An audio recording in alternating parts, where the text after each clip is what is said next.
আচ্ছা, এই ভিডিওটি ইনভেস্টিং পারপাসে এবং অবশ্যই লং টার্ম ইনভেস্টরদের জন্য। তো এই ভিডিওতে দুটো স্টক নিয়ে কথা বলা হবে যেগুলো ইঞ্জিনিয়ারিং সেক্টরে কাজ করে। এরা ইঞ্জিনিয়ারিং প্রোডাক্ট তৈরি করে বিভিন্ন ধরনের, আবার ইঞ্জিনিয়ারিং বিভিন্ন ধরনের সার্ভিসও প্রোভাইড করে। তো এ ধরনের যে কোম্পানিগুলো সেগুলো কিন্তু প্রত্যক্ষ বা পরোক্ষভাবে ইনফ্রাস্ট্রাকচার সেক্টরের সঙ্গে জড়িত। বিভিন্ন ধরনের ইনফ্রাস্ট্রাকচার সেক্টরে তাদের কিন্তু প্রোডাক্ট বা সার্ভিস কিন্তু ইউজ হয়। তো এক্ষেত্রে আপনারা জানেন যে ইনফ্রাস্ট্রাকচার সেক্টরটা বর্তমানে ভীষণ গুরুত্বপূর্ণ একটা সেক্টর এবং ভীষণ বুলিশ সেক্টর। কারণ আমাদের দেশ বাড়ন্ত দেশ, গ্রোয়িং কান্ট্রি। এক্ষেত্রে আমাদের দেশে সবচেয়ে বড় যেটাকে ফোকাস করা হচ্ছে যে আমাদের দেশে ইনফ্রাস্ট্রাকচারকে। তো আগামী কয়েক বছরে আমাদের দেশে ইনফ্রাস্ট্রাকচারে কিন্তু বড়সড় পরিবর্তন আসতে চলেছে বলে বিশেষজ্ঞরা বলছে। তো সেক্ষেত্রে এ ধরনের যে কোম্পানিগুলো যেগুলো ইনফ্রাস্ট্রাকচার সেক্টরের সঙ্গে জড়িত, তাদের মধ্যেও কিন্তু বড়সড় গ্রোথ আসতে পারে।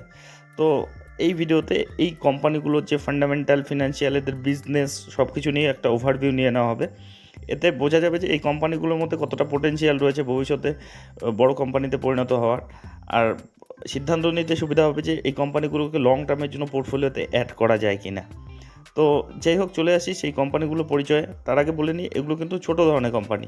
একটা তো স্মল ক্যাপ, ছোটো ধরনের কোম্পানি, আর একটা স্মল ক্যাপ থেকে মিড ক্যাপের দিকে এগোচ্ছে। তো দুটোই প্রাথমিক অবস্থায় রয়েছে বলা যায়। তো এক্ষেত্রে একটু রিস্ক বেশি থাকবেই। তো সেক্ষেত্রে রিস্ক ম্যানেজমেন্ট ঠিকঠাক রেখে তবেই কিন্তু ইনভেস্টমেন্টের কথা ভাববেন। তো যাই হোক, চলে আসি সেই কোম্পানিগুলো পরিচয়ে। তো প্রথম যেটা কোম্পানি রয়েছে সেটা হচ্ছে তেগা ইন্ডাস্ট্রিজ লিমিটেড। তো এই কোম্পানিটি খুব একটা বেশি দিন হয়নি মার্কেটে লিস্ট হওয়ার। 2021 সাল থেকে এটা মার্কেটে লিস্ট হয়েছে।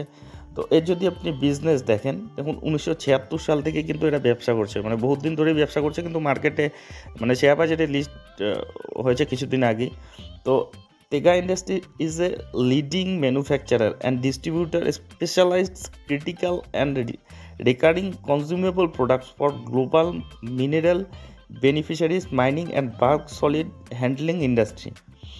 তো মোট কথা যেটা বলা হচ্ছে এখানে, যে তারা যে মাইনিং সেক্টরে, মাইনিং ইন্ডাস্ট্রিতে কিন্তু এটা ভীষণ একটা ইম্পর্টেন্ট একটা কোম্পানি।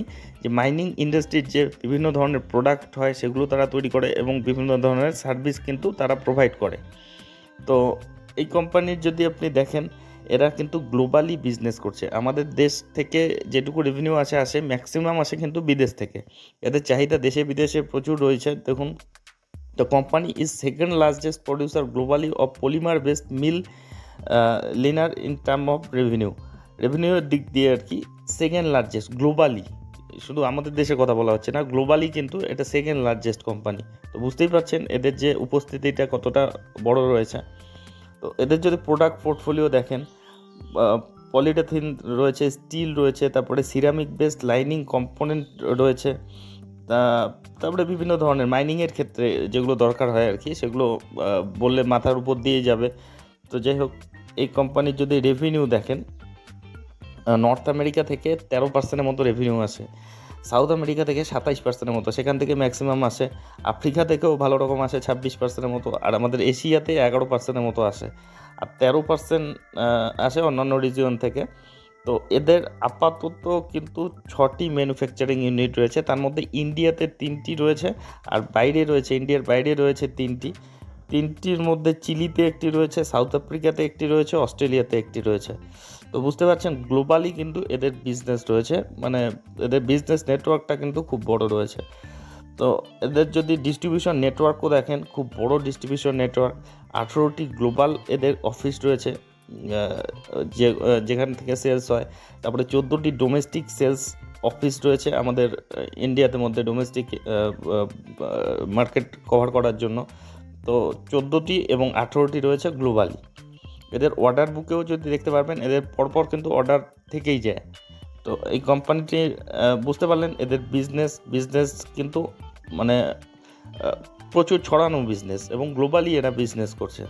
তো এদের ক্যাপেক্সও কিন্তু করেছে ইদানিং, মোটামুটি 2025-এর মধ্যে 250 কোটির একটা তারা ক্যাপেক্স করেছে, এবং নতুন বিজনেস এক্সপানশনের জন্য কিন্তু তারা চিন্তা ভাবনা করছে।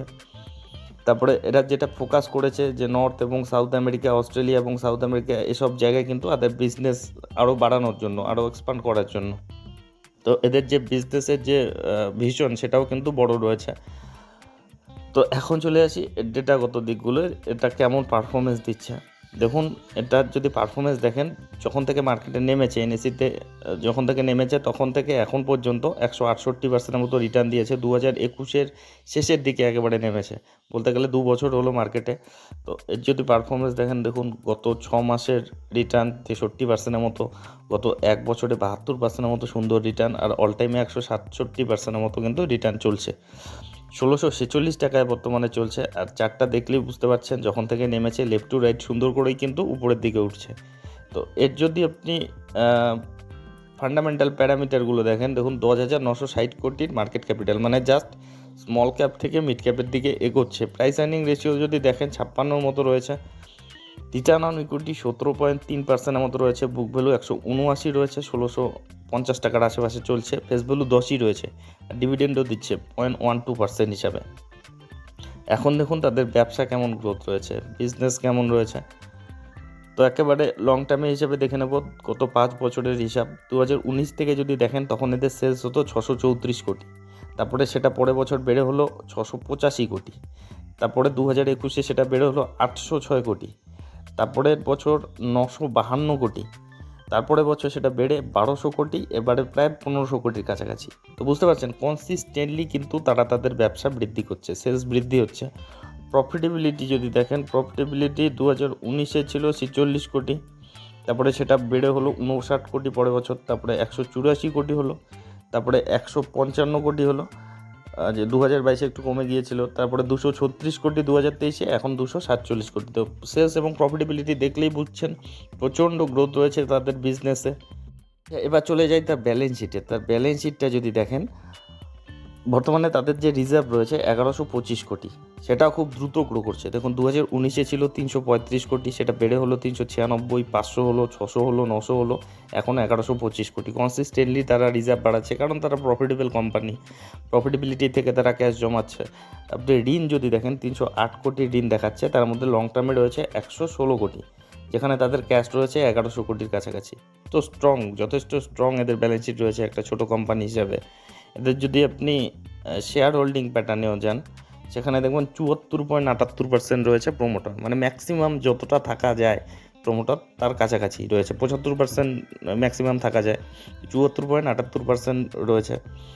আর যে এফআই রয়েছে 1.48%-এর মতো, ডিআই রয়েছে 19%-এর মতো। আর ডিআইরা কনসিস্টেন্টলি হোল্ডিং বাড়াচ্ছে। দেখুন 8% ছিল ডিআই 2022-এ, সেটা 12% হলো 2023-এ, এখন সেটা 19%। মানে কী হারে ভরসা দেখাচ্ছে বুঝতেই পারছেন। আর পাবলিক রয়েছে মাত্র 4%, 4.63%। মানে ফাটাফাটি রয়েছে এর যে শেয়ার হোল্ডিং প্যাটার্ন। তো যেটাগুলো দেখলেন শেয়ার হোল্ডিং প্যাটার্ন তো দারুণ রয়েছে। আপনি ব্যালেন্স শিটে যদি যান, ব্যালেন্স শিটটাও স্ট্রং রয়েছে। তাদের যে ঋণের চেয়ে অনেক বেশি তাদের রিজার্ভ রয়েছে, এবং সেলস এবং প্রফিটেবিলিটিতেও কিন্তু দুর্দান্ত গ্রোথ রয়েছে। তো সেই জন্য এই কোম্পানিটিকে কভার করা হলো, যে এই ইন্ডাস্ট্রিতে কিন্তু মানে মাইনিং সেক্টরে, মাইনিং ইন্ডাস্ট্রিতে কিন্তু এটা ভীষণ একটা দরকারি কোম্পানি। তো যাই হোক, এই কোম্পানিটিকে আপনারা নজরের মধ্যে রাখতে পারেন। এর পরের যেটা স্টক দেখে নেব সেটা হচ্ছে কেপি গ্রিন ইঞ্জিনিয়ারিং লিমিটেড। তো এই কোম্পানির যদি আপনি বিজনেসটা দেখে নেন, এদের যে প্রোডাক্টগুলো রয়েছে দেখুন, এদের বিশেষ করে টাওয়ার বা যে রিনিউয়েবল এনার্জি সেক্টর, বিভিন্ন সেক্টরে কিন্তু এদের যে কাজগুলো রয়েছে, দেখুন ট্রান্সমিশন লাইন টাওয়ার, সেগুলোর ক্ষেত্রে এরা কিন্তু কাজ করে। তারপরে সাবস্টেইন সুইচ ইয়ার্ড স্ট্রাকচার, সেগুলোর স্ট্রাকচারের জন্য, মানে টাওয়ার তো তারা বসায়, তার সঙ্গে যে আর কি সঙ্গে যে ব্যাটারি বা এনার্জি পাওয়ারের যে যন্ত্রপাতিগুলো থাকে সেগুলো তৈরি করে, সেগুলো সার্ভিস প্রোভাইড করে। তারপরে ওয়াইন মিল ল্যাটিস টাওয়ার, সেগুলো তারা তৈরি করে। তারপরে সোলার যে মডিউল মাউন্টেনিং স্ট্রাকচার রয়েছে, যেগুলোকে এমএমএস বলে, সেগুলো তারা তৈরি করে। বুঝতে পারছেন এরা কী ধরনের এদের সার্ভিস রয়েছে, এদের প্রোডাক্টগুলো। তো এই কোম্পানির যদি আপনি ক্লায়েন্টগুলো দেখেন, কোম্পানিটি কিন্তু ভীষণ ছোটো ধরনের কোম্পানি, কিন্তু এদের ক্লায়েন্ট বেস দেখুন ভীষণ স্ট্রং এদের রয়েছে। এবিবি ইন্ডিয়া, এয়ারটেল, বিএসএনএল মতো কোম্পানি, জিএসসিএল, তারপরে গার্ড যে রয়েছে, তারপরে ক্যাটকো রয়েছে, ইন্ডু, ইপকা, কেপি এনার্জি রয়েছে, ল্যান্ডকো, লার্সেন অ্যান্ড টুব্রো, লুপিন, এমফিল, পিআই ইন্ডাস্ট্রি রয়েছে, সিমেন্সের মতো কোম্পানি রয়েছে, নোকিয়া সিমেন্স নেটওয়ার্ক যেটা রয়েছে সেটা এর ক্লায়েন্ট রয়েছে, এসআরএফ রয়েছে, সুজলন রয়েছে, টাটা ইন্ডিকম রয়েছে, টাটা রয়েছে, ভোডাফোন রয়েছে, উইপ্রো রয়েছে, তারপরে মানে জাইডাস যে রয়েছে, ক্যাডিলা, তারা রয়েছে এর যে ক্লায়েন্ট, তো টোরেন্ট ফার্মার মতো ক্লায়েন্ট রয়েছে। তো বুঝতে পারছেন এদের ক্লায়েন্ট বেসটা কতটা স্ট্রং রয়েছে, কত বড় বড় কোম্পানি এদের ক্লায়েন্ট রয়েছে। যদিও কোম্পানিটি কিন্তু খুব বড় না, আপনি ডিটেলসটা দেখলেই বুঝতে পারবেন। এর যদি আপনি দেখেন পারফরমেন্স, দেখুন গত 6 মাসের রিটার্ন দেখলে 198% মতো রিটার্ন। মানে এটা মার্কেটে কিন্তু খুব একটা বেশি দিন হয়নি, একেবারেই নতুন ধরনের কোম্পানি। 2022-এর মাঝামাঝি সময় থেকে মার্কেটে রয়েছে, তখন থেকে এখন পর্যন্ত কিন্তু দুর্দান্ত রিটার্ন দিয়েছে।